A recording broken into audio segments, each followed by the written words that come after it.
Good evening, one and all. Once again, welcome to a fantastic evening where we will be Effin and Jeffin. Yes, we are covering once again Jeff Taylor. And as always, I like to sort of work Jeff's name into the sort of video title whenever we cover Jeff. So in the past, we've had the Jeff Taylor experience, me, myself, and Jeff. Effin and Jeffin. I've got plenty of other, shall we say, titles in the works, but like anything with Jeff, you reach a point where you can only really cover so much of it. It's like it's like a swimming pool. When you stay in the pool a bit too long, you get a bit wrinkled, which is that's quite a weird analogy for covering Jeff Taylor of all people, but there you go. So. So, as always, welcome one and all once again to our fantastic, as always, Wednesday live stream. Greetings, and come on in, pull up a chair, because, oh boy, are we jumping straight into the Jeff Taylor today, because normally when we cover Jeff Taylor, something happens. And yes, something has happened earlier today. I mean, we've had Michael Gove clearly either malfunctioning or someone put something in his cornflakes earlier this morning on TV, doing some really bizarre accents. We've also had Liz Truss out threatening to trigger Article 16, but it wasn't in the Queen's speech, so I can guess that once again this is just a bit of saber rattling in an attempt to try and shore up the Tory support. And of course, the only news I'd say really worth covering today, of course, is that Finland is joining NATO. It has now taken the steps to join NATO. We've been hearing about it, that it was seeking to join NATO again. And we got the news today that, yes, that would indeed be happening today. And it also sounds very much like that Sweden is also ready to join on that as well. And of course, Vladimir Putin's, if you remember, back at the start of all this, the initial intention from Putin was that, he was just going to, make sure he invaded Ukraine so that they couldn't join NATO to try and weaken the alliance. If anything, this entire invasion, as we said right from the start, has only gone and strengthened the whole NATO alliance. So, as always, some interesting news today, but let's instead hear from the man himself. Yes, the man, the myth, the legend, the one and only Jeff Taylor. One of these days, I think it's the long-held belief from a lot of us in this sector, that we do really all of us want to at one point speak to Jeff. I personally would as well. I think it would be fantastic. I think it will be fantastic to actually speak to Jeff live one day. Maybe we'll do it. Maybe one of us will achieve that hallowed dream. But before we go jumping into Jeff, let's say good evening to all of you in chat. So we got Enzo the God. Good evening to you, Colin Thompson. Greetings from New York. Jonathan Coleman, greetings from the sunny west of Ireland. Cathro Gorman, evening to you. And oh yeah, it is still quite sunny here. I actually nearly did thought, should I just go out on a walk and do this rather than stay inside? But we can't cover Jeff if we go for a walk. So swings around. EWQF1, hello to you. Daily Blaze, hello to you. V, hello to you. Sean Six, good evening to you. Yes, indeed, that is true. The US Army are already in Finland, as are the British Army very recently as well. Mickey D, good evening to you. Pretty Bird, greetings to you. John Coleman, evening to you. Really great album. And yeah.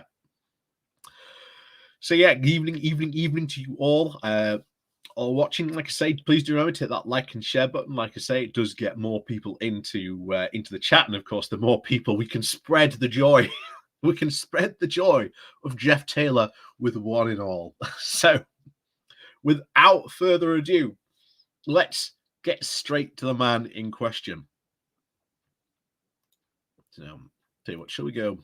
Shall we go with this? There you go. That way you can. That way you've got a fuller screen to see the loveliness of Jeff. So what are we going to cover today? I already know the one I want to cover, and it's the will she really do it? This is going to be Jeff talking about, obviously today, the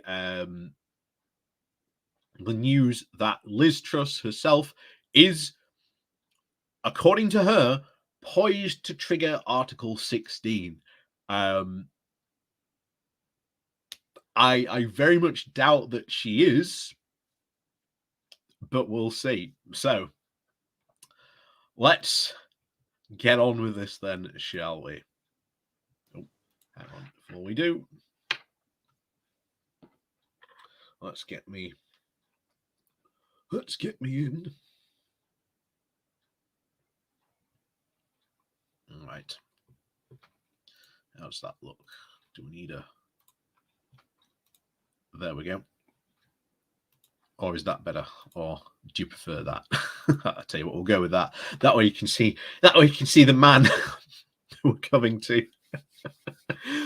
Who we're coming to database. Find a video where he says protocol. Yeah. He will probably say it in this video. He will probably say it today. Yeah, and I know. Yeah. No funeral home curtains. So, you know, the puppet has stepped out from beyond the curtains. There's this one. John Corman, there's no Taylor like a Brexit Taylor. So let's see what Jeff has to say about all this. Hello there. Oh. Will Liz Truss really use Article 16 to rip up some of the Northern Ireland Protocol, or is it all once again just political rhetoric? He said it. He said it. He said it. Oh, straight away. I've said this before. I have to wonder if Jeff is actually aware enough that people know about his bizarre way that he pronounces protocol. I generally have to ask that question or not. I don't know whether he is aware or not of that, because it's one of those things where people bring it up even in his like comment section. So I have to assume that he knows, but he normally when he does it, it's a lot more pronounced than that. So who knows? He's not that self-aware. Yeah, he's not that self-aware. He's a failed android.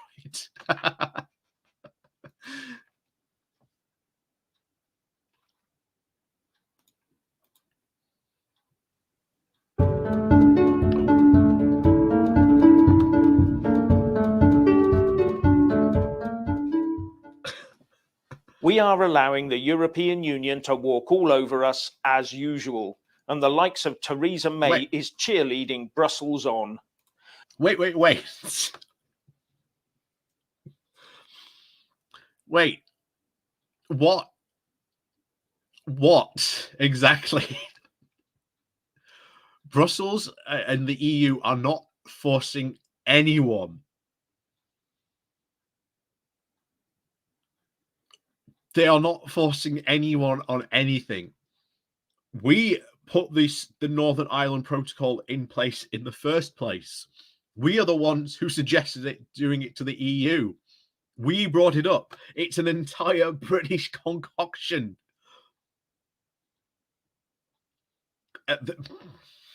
Again, questions. My list of questions I would love to ask Jeff just grows ever longer every time we see a video of this. And yeah, of course, Theresa May's cheering this on, because even though, put it this way, Theresa May was a bad prime minister. Right? Theresa May was a bad prime minister. There's no doubt of that. But, and it's a big but, at least she acknowledged that there would probably be problems with the Northern Ireland border and tried to provide a solution to those problems. And is it any wonder that, again, Brexiteers, or at least the hardcore zealots like Jeff, because again, as people have told me, he was a UKIP candidate at one point. Is it any surprise that they have a deep, burning hatred of Theresa May? And I said it back in the day when obviously May first came in. May was literally given the poison chalice to essentially make sure that when anything failed about Brexit, she could be blamed. And we've seen that continue on ever since, even though she's not prime minister anymore. The right-wing press, Nigel gives her the old jab every so often. You name it. Any chance they get, it's Theresa May's fault.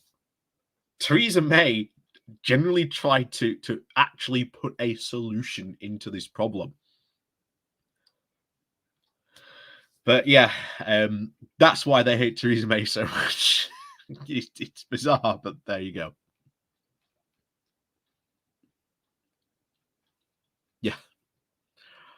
Yeah. Can't stand this guy. He has no knowledge in everything. People just eat up. Yeah, that's Jeff Taylor. It always shocks me the amount of people that follow Jeff Taylor. It really does shock me. He's completely absorbed in English exceptionalism. Yep. Can't disagree with you on that point there. So this is how it looks. Looks to a distorted mindset. It's always their fault. Very true. Great crew, greetings to you.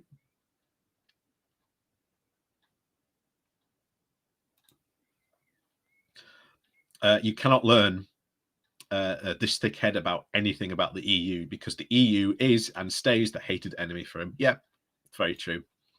And Gerald Wagner, hello to you. Greetings to the chat. Like I say, greetings to everyone else just joining us. Like I say, please do remember to hit that like button as you settle in and settle down this evening for some Effin and Jeffin.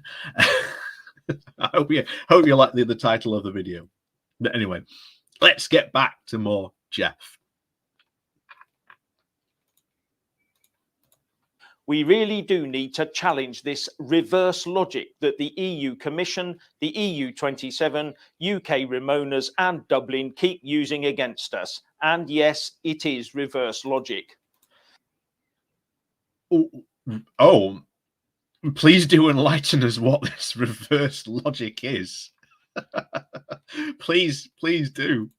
Because all we hear about from them is that if the UK uses Article 16, then we are somehow breaking a treaty that we've signed, that we're breaking international law, when in actual fact... Yes, we are breaking international law, Jeff.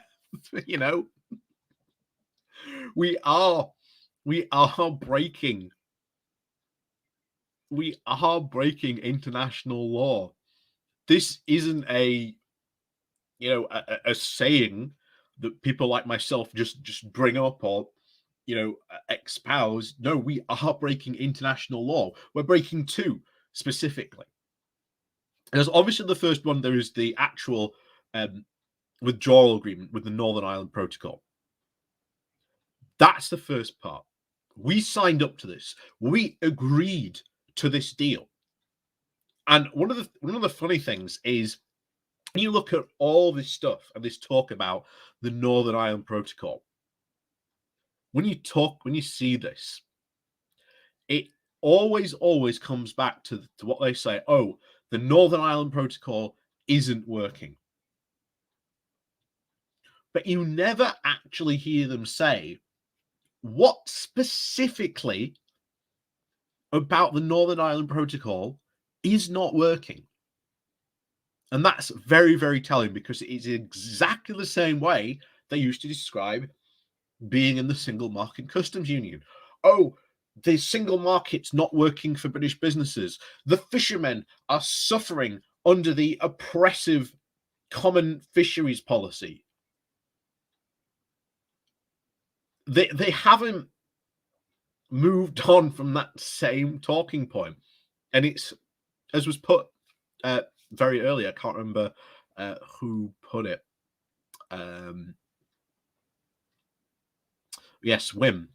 The EU is always the enemy to people like this. So it doesn't matter what Britain does, how it acts, so long as they are seen to be sticking it to the EU, doesn't really matter.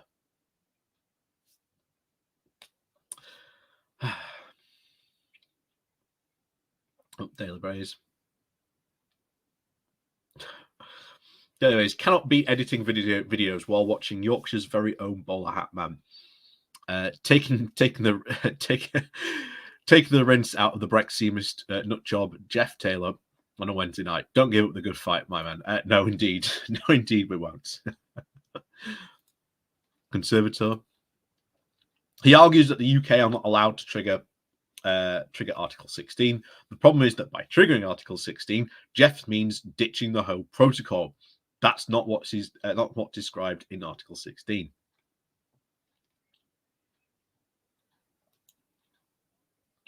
So, and of course, yeah, this is what sort of more when you go into Article 16. It's more about one side deciding to unilaterally make changes. And this is the justification of what of using Article 16. This is why we get, and they always say, oh, the Northern Ireland Protocol isn't working. We have to make changes. Not let's discuss this and go into talks with the EU. It's no, we want to make changes. Why? Because if you look very recently, again, I think I've got a video coming out of it tomorrow, actually. If you look at Northern Ireland's economy and you compare it to the rest of the UK, it is doing infinitely more better than the rest of the UK. Why? Because it's still in the single market and customs union. And then, of course, what happens if you decide to trigger Article 16? Well, first of all, you would ultimately end up in a trade war to which the EU would ultimately win. They have the greater leverage in these situations. They are the larger economy. That's how trade wars work. The larger economy tends to win. So unless you tend to actually seriously fight a trade war with like a similar size economy, that's how it tends to work out. But one giant, massive, economy being the EU single market versus just the UK, this tiny market compared to them, what leverage do we have over them?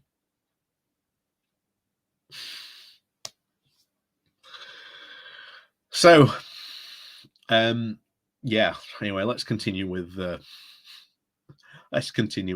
old Jeff. Nothing could be further from the truth. The truth is that Brussels, Dublin and pro-EU campaigners in the UK are the ones that are flouting international law. They are the ones purposefully encouraging discord in Northern Ireland. It is they that are engaged in purposefully encouraging discord in Northern Ireland.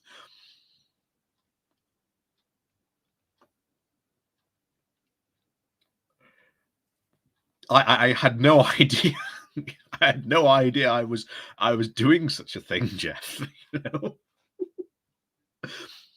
I'd hope, Jeff, you would show us some, so we say, receipts to that very, very serious claim that you're making, Jeff, that we are inflaming tensions in Northern Ireland.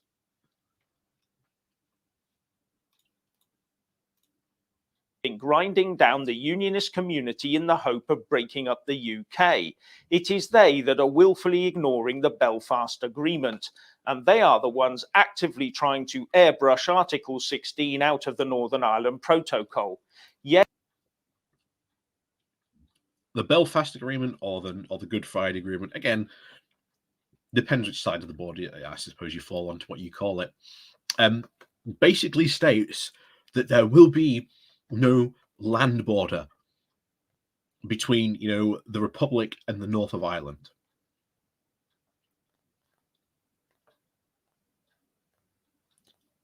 That's essentially in a nutshell. Now, how did they achieve that? Well, they achieved it by both at the time the UK and Ireland being in the EU customs union and single market. Thus, there was no need for a hard border. You didn't need one because we both followed the same, rules and regulations. So you didn't need one. So, job done. In the event, of course, of this happening, of course, Northern Ireland sort of remains in the sort of the UK, meaning it has to sort of follow the sort of those rules and laws. If the UK seriously intends to diverge, which we have been constantly hearing about, but have never actually seen what exactly is they intend to diverge on,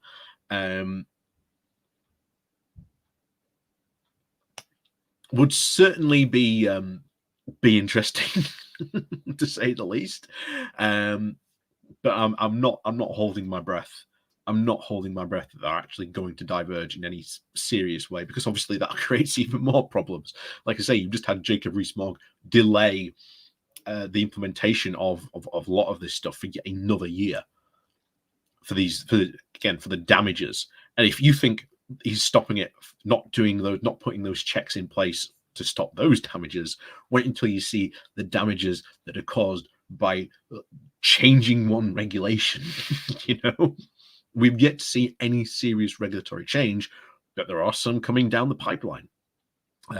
Just on a video today about data, and as I've said today, data is like it's the raw materials of what makes up this service industry. That's what the service industry uses to turn it into sort of products, or to get their products to market. They use data. And if the UK is serious about tearing up GDPR and instituting its own regime, that's going to be huge problems to service industries here in the UK. And the best way to describe it is, if you've seen the delays at Dover, think of one sort of happening in a digital sense, and that's the same thing we will see being applying. We've covered articles about businesses like losing like 30-40% of their business because of these checks. Well, if that data change does come in and we scrap GDPR, you're going to see other businesses, maybe in insurance, people that do HR, law, even potentially again holding data, lose out on business because, well, they can't. They're now a less attractive option to doing business with, because they don't follow GDPR. So yeah.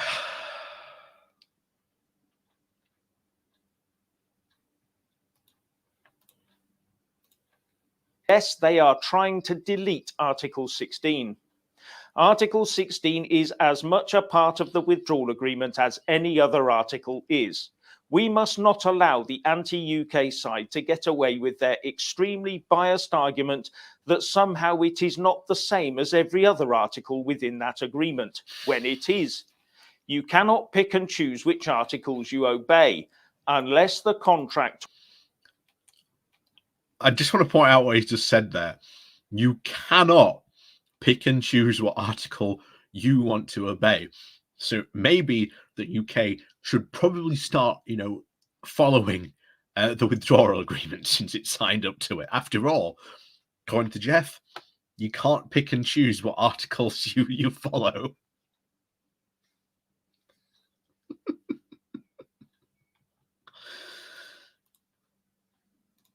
or treaty includes a clause that allows you to do so, and within the protocol there is Article 16 that allows both parties to unilaterally pick and choose, and the EU 27 all signed up to it. Doesn't allow them to unilaterally do that. That is wrong. Does not allow them to unilaterally do that. It only allows them to do it in some very, very exceptional circumstances. Very exceptional circumstances. Like if there is like a serious emergency type circumstances. But even then, they still have to consult the EU that this is what they want to do. And we've had talks now going on since, well, they've never really stopped with the EU about this. Why? Because the protocol is working. Northern Ireland and its businesses are flourishing. Why? Because they're in the EU, they're in the single market. They are not having employment problems. They are not having supply issue problems. They are not seeing the kind of prices of inflation that we are seeing. Just done a bit of work for like a building company. Building materials have skyrocketed in price. You want to talk about regulation? Look at the price of just timber since 2016. It's literally on an upward track.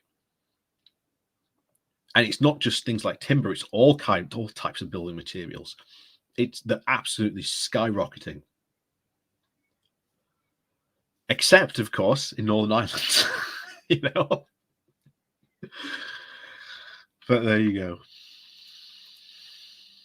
In fact, by pretending Article 16 is somehow different and not to be used, they are all acting in bad faith and they must be called out on it. And if they continue to act in bad faith over this, then we should just say that if Article 16 can't be used, then nor can any other of the articles in that same document, and unilaterally tear it up on the basis that they are not abiding by the treaty themselves. But we're the ones not abiding by the treaty. Liz Truss, David Frost, and even David Davis all have made the claim continuously that the Northern Ireland Protocol isn't working.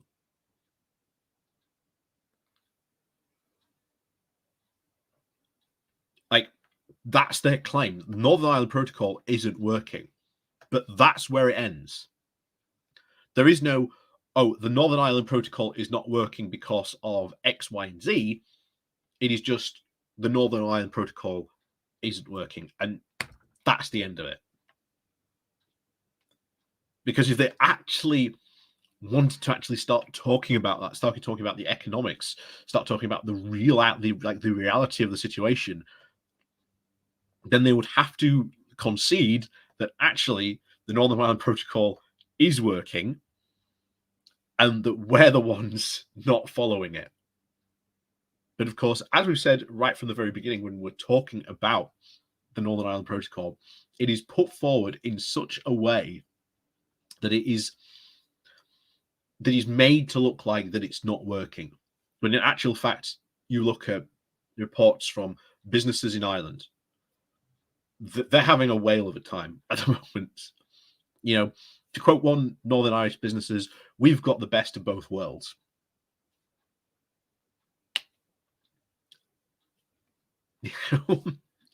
What more do you want to say, on that? And yet it looks like we're going to be hearing this saber rattling yet again, time and time and time. And as it's been put forward before, Liz Truss is probably doing this because she suspects, like many other Tories, maybe there might be possibly a leadership election. And if there's a leadership election, well, Liz Truss certainly wants to get in there. And of course, her being, tough on Brexit certainly puts her in a good position. Oh, look, I talked tough when I was the Foreign Secretary on the Northern Ireland Protocol. Of course, even if she gets in, the Northern Ireland Protocol isn't going to be, solved. And like I say, it wasn't in the Queen's speech, which tells you everything. It tells you everything you needed to know, the fact that they are not going to ditch the Northern Ireland Protocol, because it wasn't in the Queen's speech, unless it comes up, of course, in the Brexit Freedom Bill, which, well, put it this way, there's the Brexit Freedom Bill and the British Bill of Rights, whatever craziness goes into there. There's also talk of a workers' bill, which again has, we don't know anything about that, but it's already been talked up as, oh, we're trying to free businesses and give workers more choice, which again, for any Americans out there, will be very much recognize the rhetoric of businesses and even politicians over in America who talk about wanting to give workers more freedom and choice, when in reality, they're taking away workers' freedoms and choice. So got to be really careful when it comes to that. What's this, Chris Town? Whatever happened to the Festival of Brexit? It's actually going on at this moment in time. It's got renamed to what was it now? Was it Broadcast? Not Broadcast. It got renamed to something, but it's been going on since March. That's it. Unboxed. Thank you very much, Shanks. Yeah, it got renamed to Unboxed. It's actually been going since March. You haven't heard a single dicky bird about it, not one, because it's just rather embarrassing. Because it was meant to be the Festival of Brexit, but yeah. Oh yeah, that's the other one. I know it's Beergate has been quietly forgotten about by the right-wing press. Yeah, because Starmer rightly came out and just said, well, if I get a fine, I'm going to resign. And, we talked about in that video the problems that would cause, because there's a lot of speculation still going on in Parliament that Johnson is could be very much insistent on going what has been dubbed as a kamikaze election, where he just dives into an autumn election regardless, and tries to essentially save his premiership as to the best as he can. So, and bear in mind at the moment, both the Conservatives and Labour are neck and neck when it comes to this. Like, if you look at voting intentions at the moment, I think Labour's 1 or 2 points ahead. But the Conservatives have sort of how they've managed to claw themselves back. But as I said before, you look at sort of voting intentions for sort of Westminster, and I've said time and time again, it makes the case even more for having a proper progressive alliance, certainly with the Lib Dems and obviously the Greens involved as well. But of course, that needs to be done in other way. But anyway, that's another topic for another time. Let's get back to talking about Jeff, shall we? Let's see. What to do, what to do. How about this one? EU will not stop, or they will never stop. Hello there. Hang on. I'm also going to speed him up because he talks really, really slow. Hello there. Just like the Borg in Star Trek, the EU will never stop trying to control and assimilate the UK.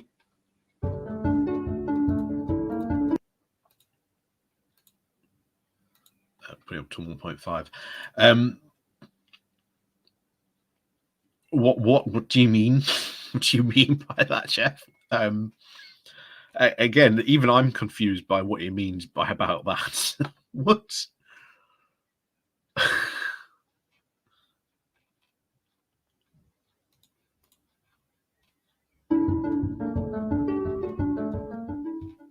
President Macron of France wants a new European political community, and for it to include the UK, with the proposal being that third countries like the UK could choose their level of integration with the EU. But why? Even I'm confused by what Macron actually means by this. I'm not even too sure him myself. He's already been sort of very criticised in France. You know, why do we need another layer of like the EU? It doesn't make sense.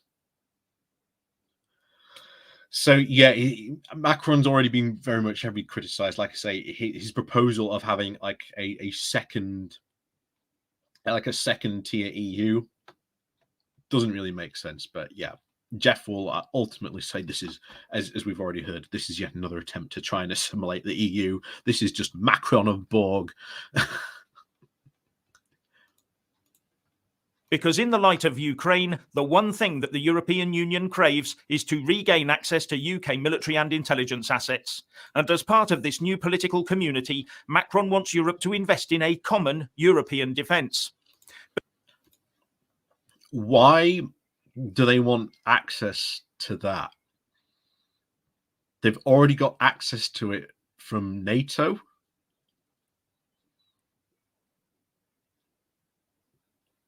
Does he not realize that they already have access to that through NATO? You know, instantly. The entire premise of this video is sort of flawed, because France is a NATO ally, the UK is in NATO, Germany's in NATO, pretty much all the European countries are in NATO. So why do we need another institution to supposedly gain access to UK military and intelligence?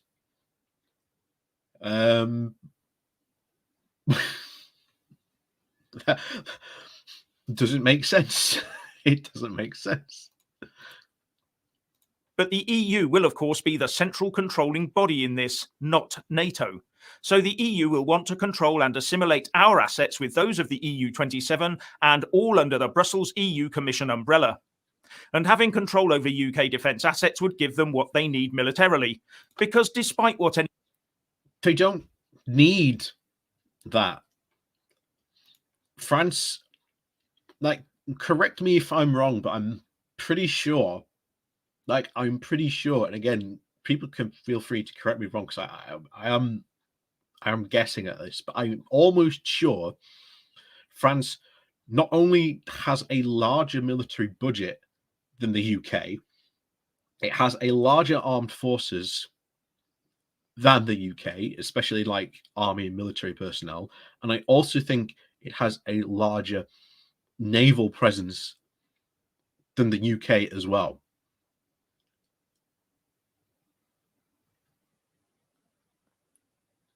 And again, wanting access to this, why? They're already in NATO. They already have access to all this stuff, Jeff. You know?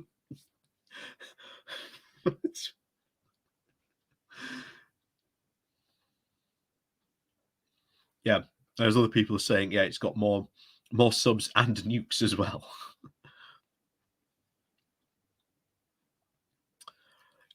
Yeah, there's someone saying here, yeah, France has got, again, buttloads of military satellites. Both armies, UK and France, are a comparable size. And yes, double more nukes. Yeah. Yeah, and more aircraft carriers. that also probably have planes to fly them from. Anyone says the UK is still a major part of Five Eyes, has just recommitted fully to the nuclear deterrent, and in global terms, although being shortchanged by successive governments in significant areas, has a formidable Army, Navy and Air Force. And the AUKUS nuclear submarine deal also shows we are still close to the US administration. It would also give the... No, actually, if you read up on this AUKUS pact, that AUKUS pact doesn't really favor the UK so much. It actually shows the growing importance of Australia in that region, and why America has been very much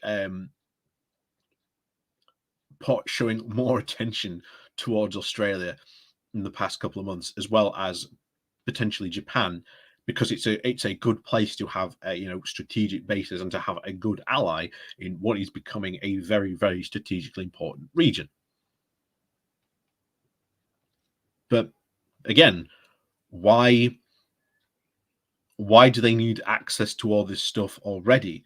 They already have access to it through NATO. Yeah, exactly. Yeah, make the UK seem more important than it really is. Yeah.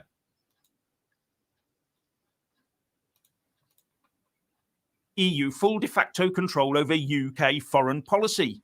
Defence and foreign policy do go hand in hand, meaning the UK would once again not be a sovereign nation.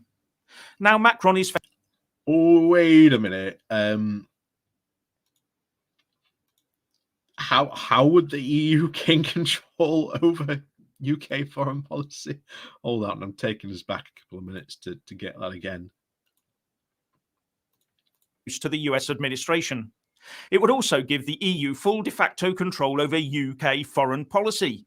Defence and foreign policy do go hand in hand, meaning the UK would once again not be a sovereign nation.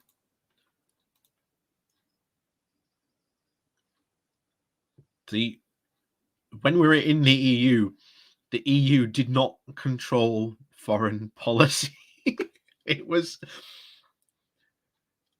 The EU is, even in its current state at the moment, it is and always is a trading alliance with trading blocks and to do with, with trade. Doesn't really have a foreign policy. It's not how the EU works, Jeff. But even then, how does this quote EU 2.0, as I'm sure Jeff would probably describe it as, how does this take over UK foreign policy?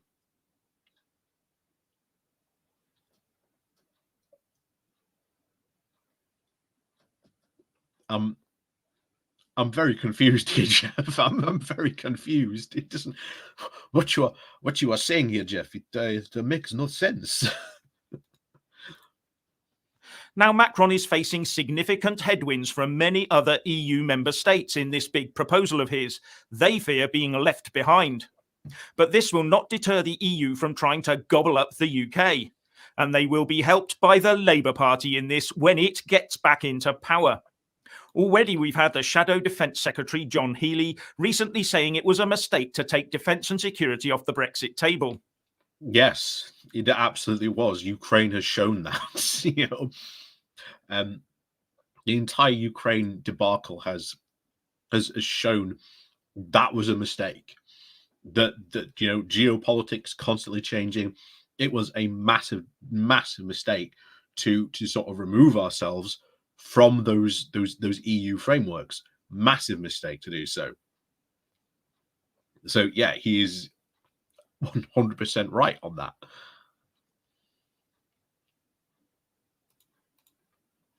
As I see it, Healey wants us to be small-minded and concentrate our defence efforts in Europe and basically forget the rest of the world. Like the threat China poses.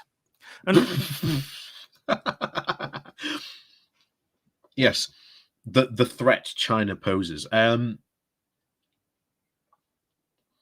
Currently, obviously, when you're talking sort of foreign policy, what threat does China currently pose to the UK? Yeah, okay, it's got a massive army. It's building up an air force and even a bit of a navy. But China's aims aren't really to sort of control Europe, because it knows that it can't stretch that way. It knows it's far better to assert economic power to help control, Europe. That's their plan. As we've said before, just recently, this is why Australia is massively increasing in importance in sort of like geopolitics, because that entire region, the Indo-Pacific, is becoming massively important, especially in terms of trade, all kinds of stuff. Like Indonesia, this is one of the things people don't understand. Indonesia is set to become one of the world's new superpowers, because Indonesia, if it wanted to, if it set up a blockade with islands through obviously the Straits of Malaccas, I think that's what they're called, could put a permanent stop to, I think, what is it, like 70% of the world shipping.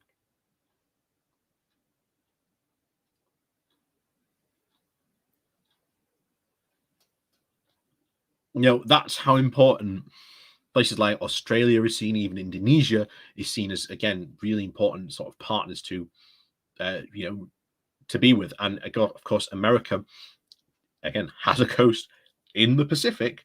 Hence,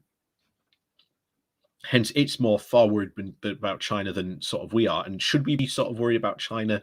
Yes, to sort of a certain extent, yes, we should be. But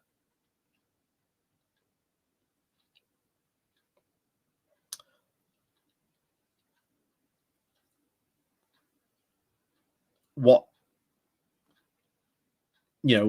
what do we, what then do we do?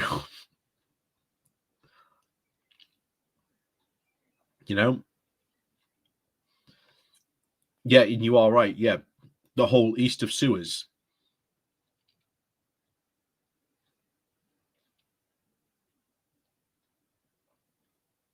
thing, and yeah, and Johnson has tried to do a what he calls is tilt to the Indo-Pacific again.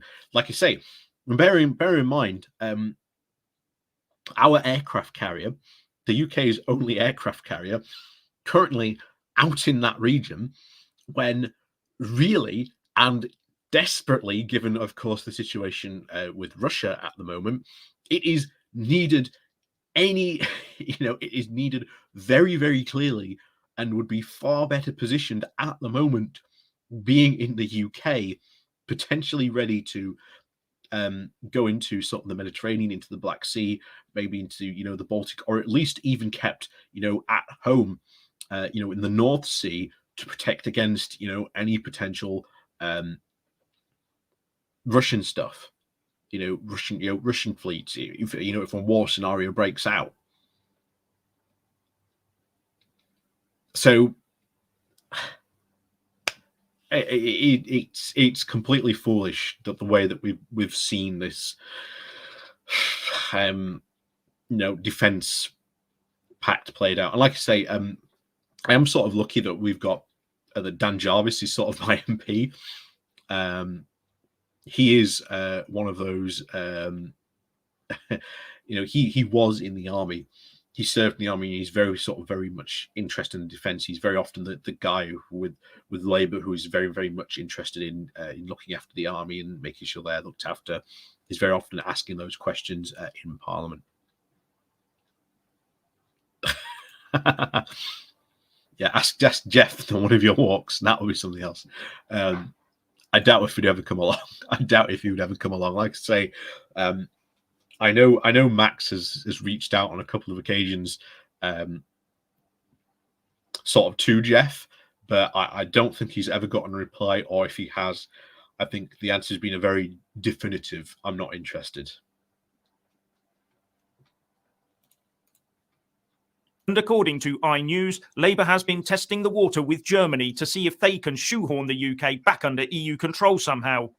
And the report quotes Healy as saying, "From the discussions that David Lammy and I have had, there is an appetite from other countries to see defence and security as an area where Britain has a great deal to contribute and a good deal to gain." Not sure what we'd gain from this other than an increased drain on the UK public purse.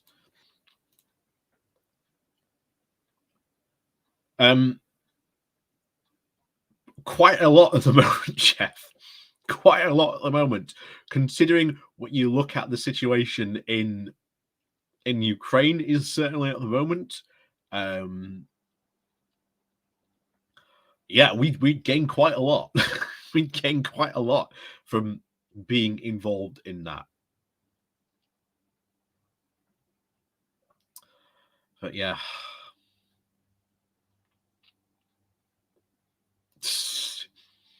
Okay. Warm hugs from the continent to our UK friends coping with the Brexit zombie apocalypse. If he comes along for a walk, Jeff could dress up as a pony. Tailor pony.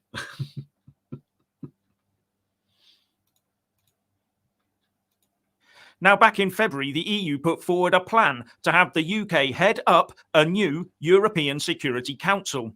And you know how some UK politicians and civil servants would jump at that one.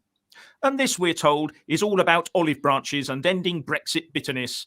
But in reality, it's all about starting the process of getting the UK back into the EU fold. Let's take, quote, as Jeff puts it, the threat of going back into the EU fold. Let's have a look at our current situation. We have a very, very aggressive Russia, who only just a couple of weeks ago was talking about setting off a nuclear bomb in the Atlantic to cause a tidal wave that would essentially, well, flood not only just a lot of the UK but Ireland as well. You know, that was a serious proposal put forward by a high-level minister. I can't remember who it was. I can't remember if it was Lavrov or not. But it was someone in Putin's administration. That was literally put forward a couple of days ago. So the idea of a European defense pact and cooperation would probably be a really good thing, and Britain being involved in that, just based on that threat alone, that would be a good thing for the UK to be a part of.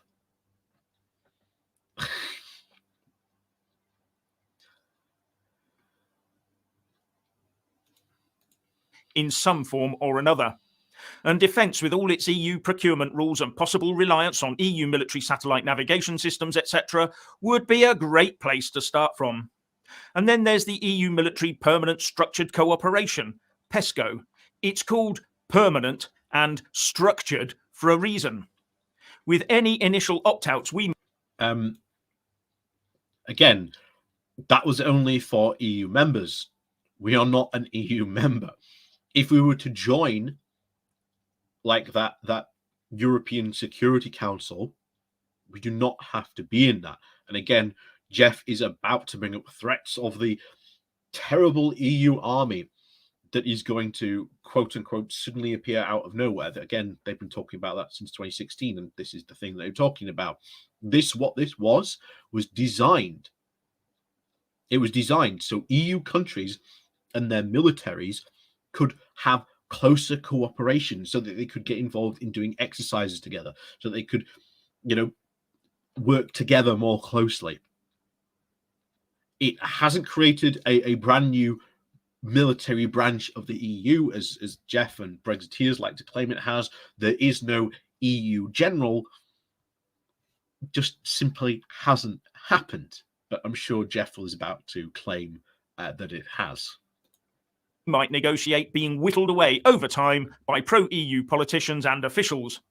And because most of this concerns secret stuff, they don't have to tell us plebs anything about how we're being tied up in EU knots once again.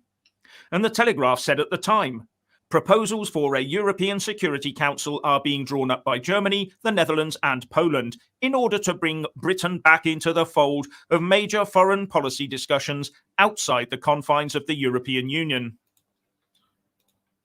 Yeah, and again, given the current situation,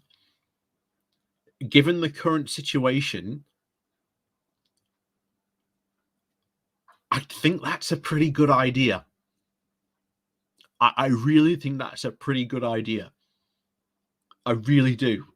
And like I say, just look up again that threat of again the Russian minister threatening to set off a nuke in the Atlantic to trigger a massive tidal wave. So yeah, there is that. And of course, remember, it's not just the UK that would be affected by that. Ireland would probably get hit by that as well. Almost certainly Iceland probably as well. Maybe even parts of sort of Norway, if you think of, again, depending where they set it off.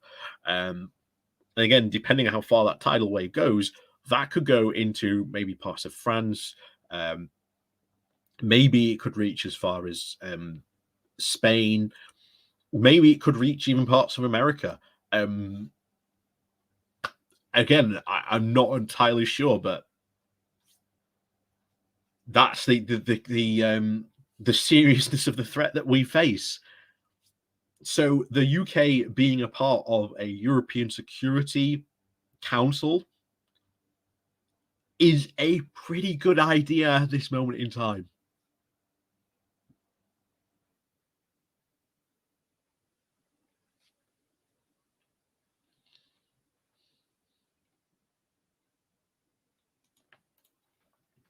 So you can see the EU is coming at us over this from different angles. But EU 27 nations can't have major foreign policy discussions outside the confines of the EU, because anything Germany, the Netherlands and Poland want agreed would need the Brussels rubber stamp of approval. No, it doesn't. Germany has its own foreign policy. Poland has its own foreign policy. The Netherlands has its own foreign policy. Foreign policy is entirely within the realm of each of those nations' individual parliaments. There is no EU foreign policy directive. The EU is entirely economic.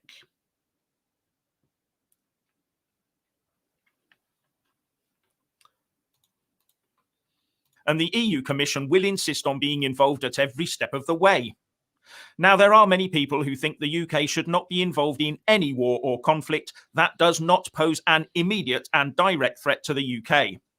But joining at the hip with the EU on defence would ensure that, in the end, the UK got involved whenever the EU Commission snapped its fingers, whether or not the UK was at risk itself. Wait. What's involved whenever the what? Who's the EU going to war with? Who's the EU going to war with? Who's its quote snapping its fingers and going to war with?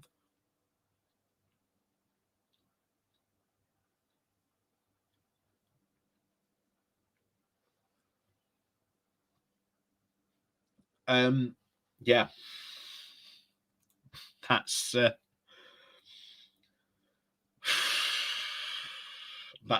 Jeff Taylor, ladies and gentlemen. Ladies and gentlemen, Jeff Taylor. So I hope you've enjoyed our little dive into the world of Jeff Taylor once again. I certainly have. I've forgotten what it was like dipping your toes back into the of the Jeff pool.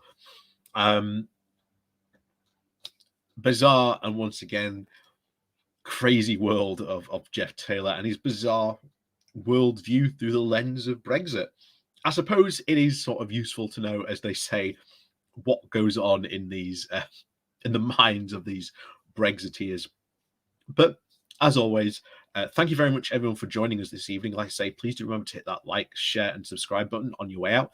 Of course, down below, there is a link to my Patreon page and a one-off donation link called Buy Me a Coffee, where you can buy me coffee. And of course, there is the YouTube subscriptions now, and there's also the fancy new YouTube thank you button, which gets you to leave this little fancy comment you can leave now. So again, like I say, thank you to everyone much who does support the channel, even if you do just click the like and share button. So as always, thank you very much for joining us this evening. We will see you again on Saturday morning for the Good Morning Walk. And of course, we will have more videos coming out this week. So if you are new to the channel, do hit that subscribe button. And of course, as always, thank you very much for watching, and we'll see you all next time.